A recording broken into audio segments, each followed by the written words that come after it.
Thousands of years ago, there was a poor tribe known as the Ram people. This tribe chose to survive in barren lands where crops barely grew, simply to avoid competing with other civilizations. Although this made them invisible to outside threats, just as their leader had predicted, if things continued this way, they wouldn't even need to be attacked for their end to come. And when their misery became unbearable, a warrior named Mokorro stepped forward, claiming that their weakness was entirely due to their leader's cowardice. To put an end to this system, he challenged the tribe's chief Gonzo. By the time the duel ended, a new and powerful leader stood before them. As soon as Mokorro took control of the tribe, the first thing he did was promise his people a migration to the fertile lands Gonzo had feared. This journey meant tearing down the life they had built so far and creating something entirely new. And just like their fallen chief, some of them were too fearful to make such a bold decision. Although cowards like Gonzo still remained in the tribe, the death of their former leader marked a turning point. 4 members, Panda, Jogo, Lomi,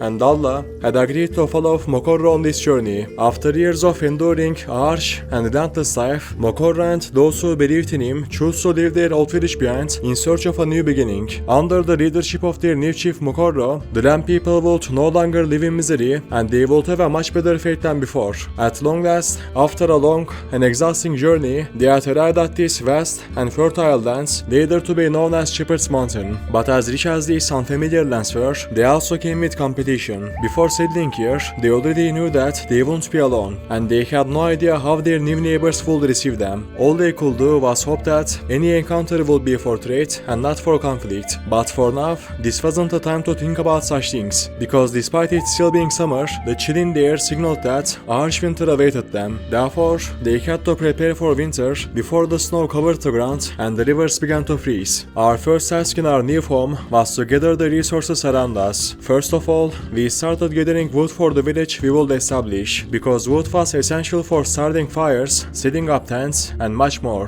That's why it was necessary to gather plenty of it. At the same time, we had to plant our crops before the weather got any colder, because when winter arrived, these crops would be our only food source, apart from the animals we hunted. As we began laying the foundations of the village center, the darkness of the night began to fall. Although there were still many tasks ahead of us, we needed rest as well. Additionally, our tribe would soon be hosting new members. When morning came, Panda and Jogo had caught the animals they found while wandering in the forest and brought them to the village. These animals could provide us with milk, wool, and meat when needed. However, we didn't need them yet, as our land already had plenty of wild animals. Hunting would not only provide fresh food for our tribe, but also give us plenty of leather. Leather was our most important resource after wood, as it would allow us to build tents to store our belongings and repair our torn clothes. Although our new home promised a brighter future, it also brought thousands of new tasks. Despite this, we were confident that we could overcome these challenges. Then, in the morning,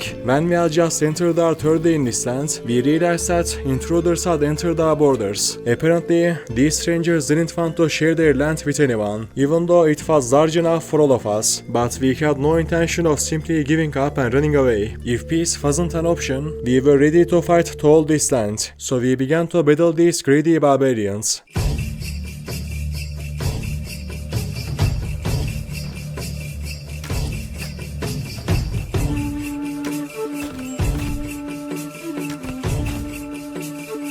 Although the male stranger had died, the woman was still alive. Prisoners meant new members who would serve the Great Shepherd. This woman, named Rabacha, would serve willingly if she desired. If not, she would become a good slave. After the battle, before we could celebrate our victory, we heard a deafening sound as an object descended from the clouds and crashed into the forest nearby. It seemed that the blood spilled on the ground had pleased the Great Shepherd, and for that, he had sent us a gift from the sky. However, when we approached the gift, the object began to speak. Although we had no idea what we were seeing, it was clear that this object came from heaven. Moreover, after the victory we had just won, the Great Shepherd would not wish us evil. This thing had to be a reward sent by the gods. Therefore, Mokorro ordered it to be placed in the most honored spot in the tribe. The members of our tribe gathered together to form a flag, and without a shepherd, this flag was doomed to disperse. So we had to keep the Great Shepherd pleased. Any blood shed in his name would make the shepherd happy. This blood had to be paid on the battlefield, or if if necessary, by sacrifices. Otherwise, his gods could take back the rewards he had granted and even punish his flock by sending them disasters. Therefore,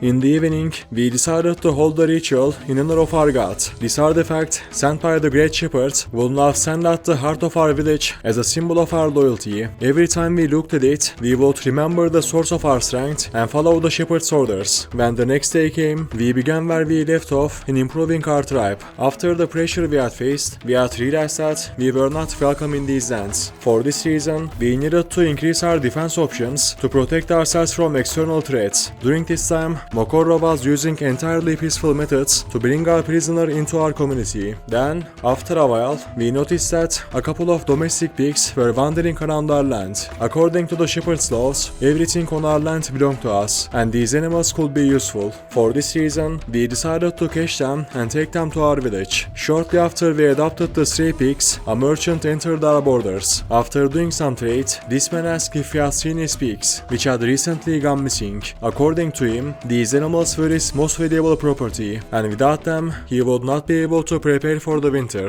Mokorro wished the merchant good luck in finding them, then spent the rest of the day meditating near the sacred monument. In the morning, Trabacha, unable to withstand Mokorro's pressure, agreed to serve the Great Shepherd as a slave rather than be sacrificed in the ritual. She would now work for us and help us become a stronger tribe. After we took our first slave, we decided to build a house for Lomi, who was expected to give birth very soon. When winter came, keeping the baby safe was crucial, as that child will be the future of our colony. With the completion of the building, the sunlight began to fade, but just as we were planning to enjoy a peaceful sleep, we realized that we were attacked again in the darkness of the night. It seemed that our enemies wanted to eliminate us at our most vulnerable moment. However, we had a small problem. Lomi, the best sniper among us, was about to give birth very soon, and in her condition, fighting was out of the question. This meant that in the battle, the enemies would outnumber us. Moreover, the fact that the attack was happening at night meant that we would be tired during the fight, so the barbarians had the upper hand in both quantity and quality. But we no longer had time to think about these things. We had to defend our village at all costs.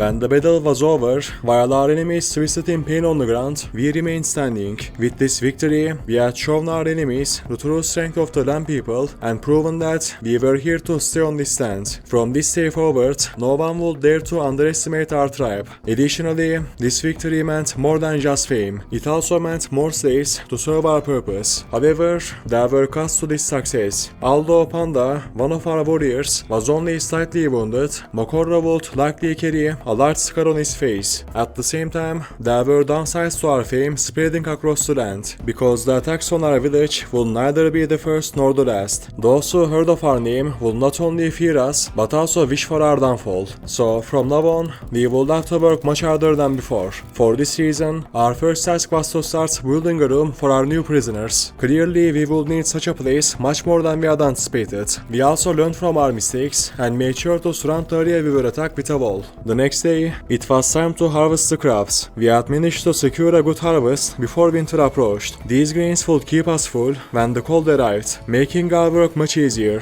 In other words, we wouldn't have to fight against hunger in addition to the barbarians. While the tribe members were gathering the crops, Mokorro, who had been severely wounded after the battle, finally got back on his feet. Although he would carry a large scar on his face, he would wear it as a badge of honor. Every attack on our village not only left scars, but also made made us stronger than before. The wounds on our bodies symbolized our tribe's determination. As the day progressed, we completed the cell we had planned for our slaves. We also made sure to place our prisoners in their new rooms. However, just as we were planning to end the day, we had to suspend this plan when Lomin started giving birth. The new generations meant the continuity of our tribe and increasing the voice of the shepherd on earth. Although the birth went very smoothly, the child had to be blessed before joining our herd. For this reason, we decided to perform a ritual offering the child to our god to ensure they would be strong. Under the protection of the great shepherd, this child would carry our tribe's values and heritage to the generations to come. But simply blessing the child would not be enough. It was a living being granted to us by our god, and the price of life could only be paid by death. Therefore,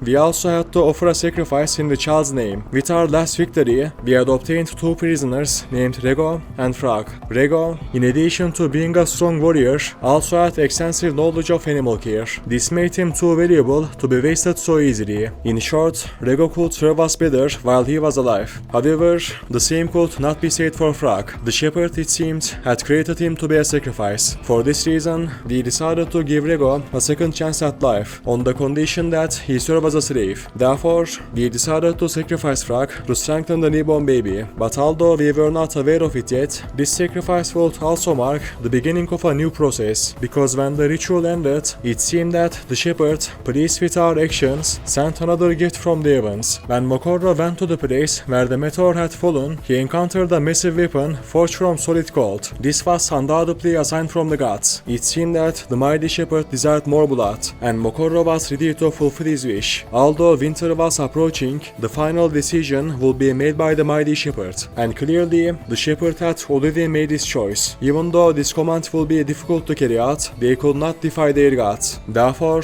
without wasting any time, Mokorro and his warriors would have to set out on a campaign. However, we were not yet strong enough to raid the other villages. We had to wait for a good opportunity for a potential attack and strike at the right moment. For this reason, we decided to wait at least for a while. The next day, we noticed that a wild man had entered our borders. Even though wild people were generally incapable of doing most things due to their low intelligence, we could turn him into a perfect warrior. So we decided to trick this man who calls himself Ram by offering him food. From now on, the wild ram would fight on our side in exchange for a full stomach. After a few days passed like this, the opportunity we had been waiting for finally arrived. Soldiers from one of the enemy tribes had set up a camp near our village to hunt. We probably wouldn't find a better opportunity than this to launch an attack. Therefore, in order to carry out the command of the mighty shepherd, we decided to raid these bandits who were hunting on our land without permission. Under normal circumstances, going to war so close to winter wouldn't have been a wise decision. However,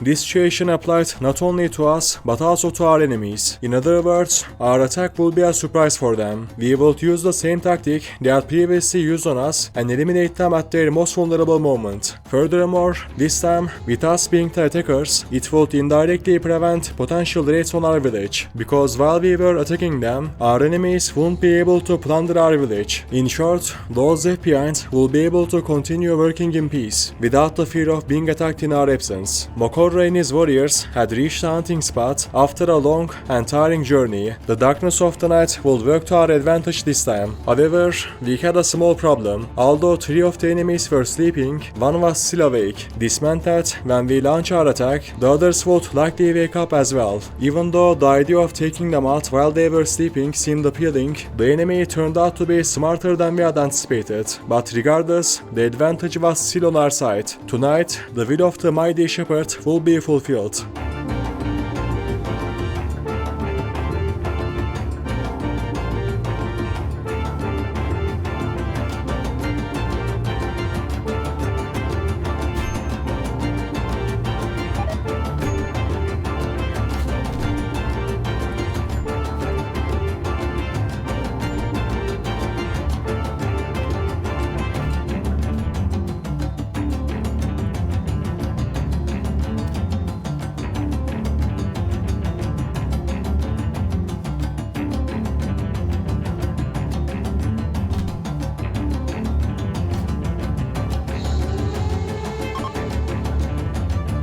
When the chaos ended, there was no one left alive in the enemy camp. Although we had failed to capture any prisoners, the hunter's stash was richer than we had imagined. These resources will now serve a much more worthwhile purpose. At the same time, our victory, along with the spoils we had gained, would send a clear message to our enemies about the price of illegally entering our lands. From this day forward, no one will dare to cross our borders so easily. After collecting the spoils of our successful raid, we set off once more to bring them back to our village. While we soaked the land with blood, those left behind hadn't been idle. In our absence, they had built new homes that would protect us from the harsh winter conditions. We had arrived on this land with nothing and started a new life from scratch. Against all odds, we achieved the impossible, carving out a new fate much more beautiful than we had ever dreamed. Although we had once been called foreigners here, we had taken a step forward to a brighter future. However, no matter what, we had to continue living without falling into arrogance. We should never forget where we came from, and we must hold on to our God. From now on, our main mission will be to protect the lands we have gained. Life could bring us unexpected challenges, and despite how far we had come, we could still lose all these riches. The next morning,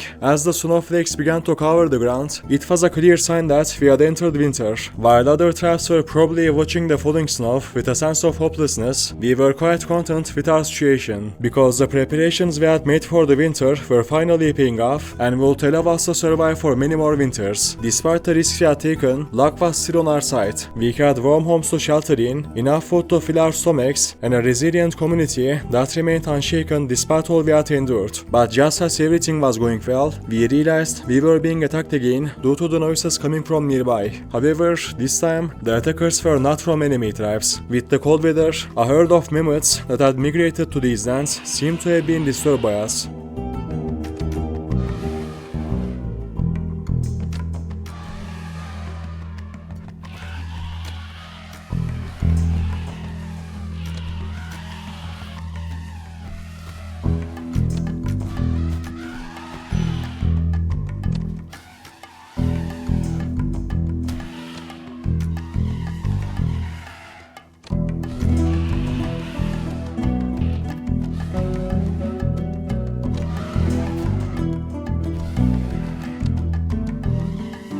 When the battle ended, while the others attended to the wounded, Panda mercifully put an end to the suffering of the poor mammoths. This attack had taught us that the things we should fear were not only other people. In the days that followed, we continued to work with our usual determination and strengthened our tribe. We even managed to add new members to our tribe during this time, and we didn't forget to offer our gratitude to the noble shepherd. However, after weeks of peace, we realized that no matter what we did in the name of our God, it would never be enough, despite all the gifts he had bestowed upon us. For this reason, we decided to dedicate part of our resources to him. In honor of the victories he had granted us, our shepherd deserved at least a magnificent temple. But to complete this mission, we needed more slaves and plenty of resources. In other words, we had no choice but to embark on another campaign. This time, however, the attack we were about to carry out would be much larger than the previous ones. Mokorro was planning a raid on the tribe closest to our village. This raid was not only dangerous, but also promised a great reward. However, we had to take this risk if we wanted to fulfill our wish. When we reached the village we planned to plunder, we had to apply a tactic against our enemies who outnumbered us. In addition to their large numbers, they also had a wall behind which they could hide. For this reason, we decided to send our snipers, Jogo and Lambo, to disrupt the enemy's positions. Thus, we could bring the enemies to our feet.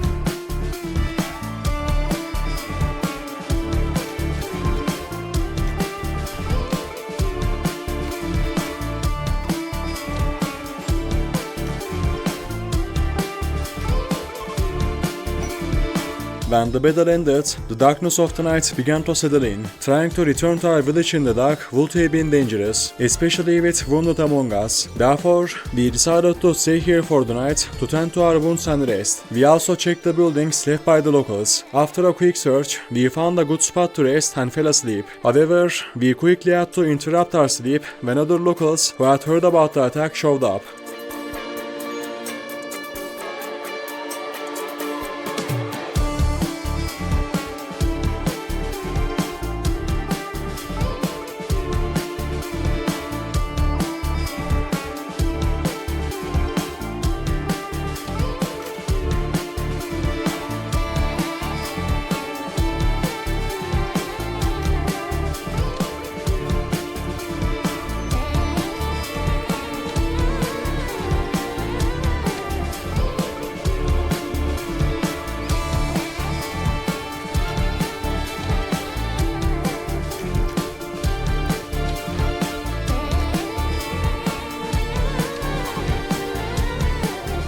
Despite being caught off guard, we had managed to complete this difficult journey without any losses. On our way to the village, we would carry not only a new slaves, but also our honor. For this reason, we set out toward our tribe, ready to share our war stories along with the most valuable spoils the locals had. At the same time, the winter season had come to an end, and we had left the hard days behind us. Despite all the misfortunes we had faced, we had managed to survive the winter without any losses. And not only that, but even in this harsh season, we had grown stronger. From now on, we will take control of our fate. However, our success was owed not only to our tireless determination, but also to the Great Shepherd. For this reason, we decided to begin the construction of the temple we had promised in his name. From this point on, there was no civilization on earth that could stand against us. We had proven our dominance to each of them, and had cemented our position as the masters of this land. As the years passed, we had not only increased our fame, but also our power. In short, we had become truly invincible. However,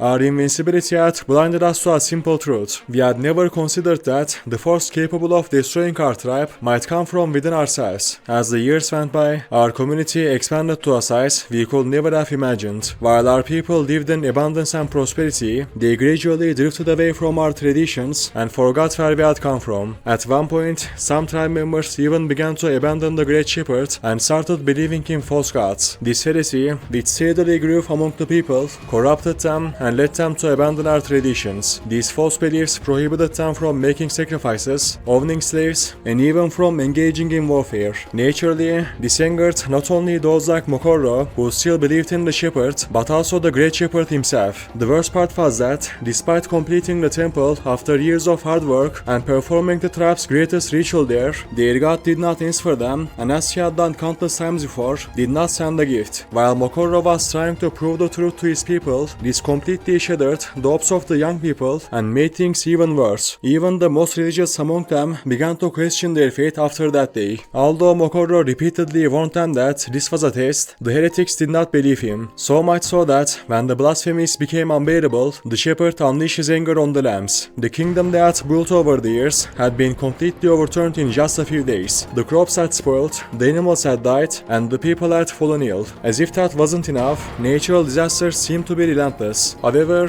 those who refused to see the signs right before their eyes claimed that Mokorro was the sole culprit behind all these calamities. According to them, his bad decisions and the cruel god he believed in would lead to their doom if nothing was done. As the disasters reached an unbearable point, a warrior named Jago, an undefeated fighter, challenged Mokorro to a duel for leadership. What Mokorro had done years ago was now happening to him. If he lost his duel, his god would vanish with him into history. If he won, the Lamb people would rise from the ashes once again. According to their traditions, there was no option to refuse such a challenge. The leader of the Lambs could only be determined by blood.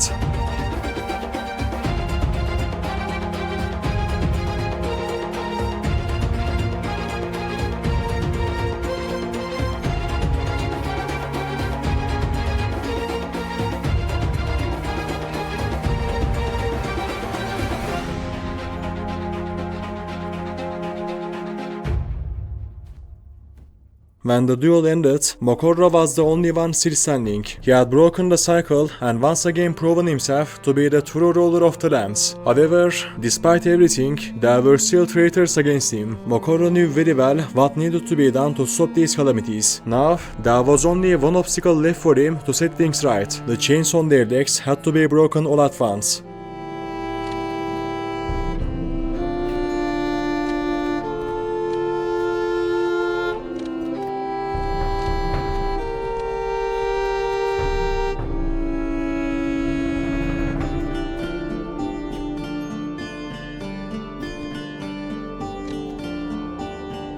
After capturing the last of the rebels with his warriors, he began preparing what was probably the greatest ritual in history. According to his plan, this ritual would not only rid them of the weak, but also appease the wrath of their god. After bringing the rebels to the site of the ritual, Mokorra set the heretics on fire to calm the mighty shepherd. Their screams would rise to the heavens and calm the anger of his god. When the ritual was over, the mighty shepherd, as if answering Mokorra's call, sent a new gift from the sky before the eyes of all his followers. Mokorra had no idea what this white substance was, but his god must have known something. So he took the powder with him and went to the temple. Then he locked himself inside and promised to repay for the sins his people had committed over the years. When the great chief emerged from the temple days later, he was enlightened. He claimed that his god had spoken to him and told him that anyone who did not believe in the great shepherd must be destroyed. So after many years, we began preparing for another expedition. But this time, our goal was not a few slaves or treasures. Our goal was to bring it wherever we went. After the speech of our leader Mokorra, we set out to conquer the world, sparing neither children, the elderly, nor the disabled. We will start by eliminating the easiest targets first. Therefore,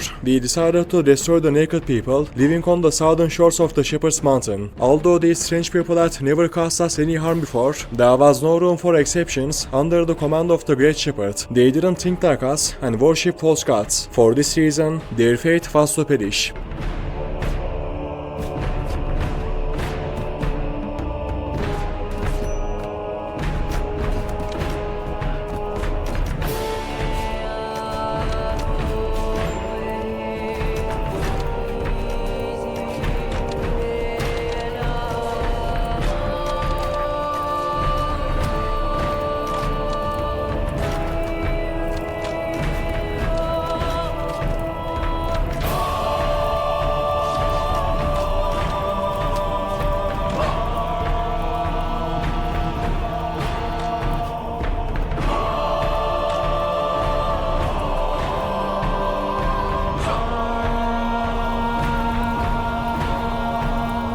After wiping out the lineage of the naked people, it was time to deal with the tribe that had first attacked us when we settled here. These were savages who called themselves cannibals and consumed only human flesh. The Great Shepherd had created everything for us to eat. However, these fools had stagnated for years by eating each other. There would be no place for such a culture in the new kingdom we would establish.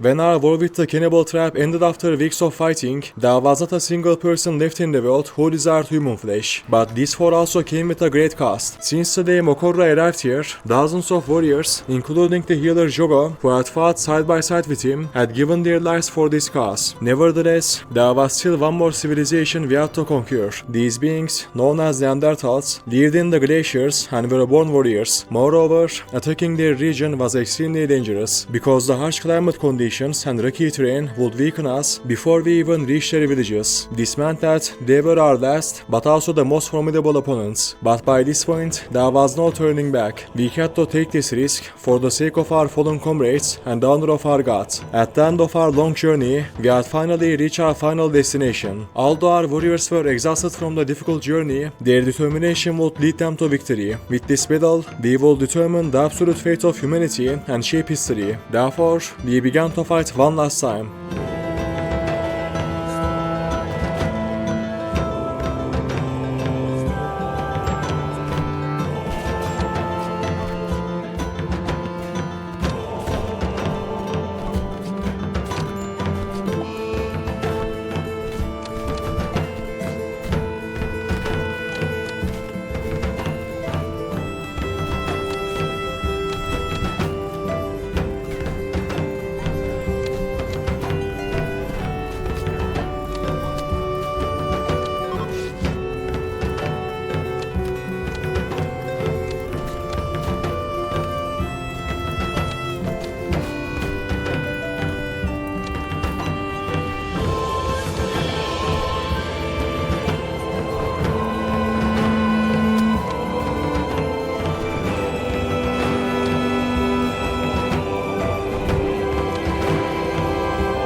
When our final battle ended, there was no cheer of victory on the battlefield. The land people had achieved their desires and had destroyed all civilizations except their own. They had fought until there was nothing left to fight for, and in doing so, they completed their ambitions. After months of battles, Mokorra and his god had emerged victorious. However, in return, he had paid the price of victory by losing every member of his tribe except himself. But that didn't matter, because Mokorra had successfully completed the task given to him by the shepherd. Even though he had lost everything he built, at least he could now continue the rest of his life in peace. Or not. So that's the end of this video. If you enjoyed it, don't forget to like, subscribe and leave your opinion in the comments. See you in the next one. Goodbye.